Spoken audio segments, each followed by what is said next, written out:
I know materials enough to know what kind of sound it's going to produce, but yeah, it's incessant my whole life tapping on things, checking out the sound, what it is. So I've explored a lot of things like that. You know, there's on I'm Trying to Break Your Heart by Wilco. I use on that tune alone, old metal hubcap with a contact mic on it as well that's run through a little overdriven amp to get a different sound. Ceramic tiles that I play with rubber mallets, with marimba mallets. I use drink mixers on the insides of pianos, and sometimes I tie fishing line and put little washers so it's a very fast moving mallet. A lot of cool sounds on that, but also on my kit that I'm playing tonight, I have a fruit basket that was a wedding present that actually doesn't sound that great, but because I incorporate contact mics a lot, you get these small sounds that can compete with big sounds, and sometimes you bring out aspects of the sound's personality that otherwise get lost if you're just listening, you know, with your ears. So this fruit basket sounds bad. Suspend it from a rubber band so it can ring.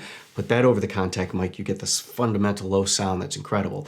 Same thing with my prepared snare, which is just a riff on John Cage's prepared piano.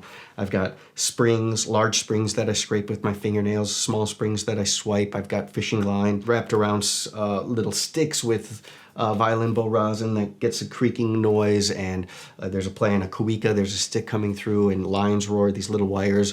If you put beeswax on them, you get the friction. And so the drum's a resonator too, not just something that you strike. So those little sounds then can compete with the big sounds. And so by using effects pedals that guitarists always do, but you know, drummers can too.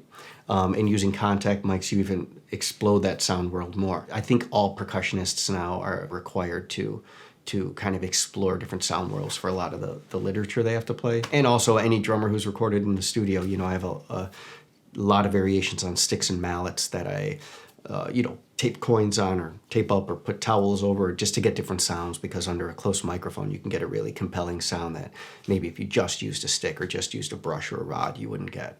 So I'm always exploring that.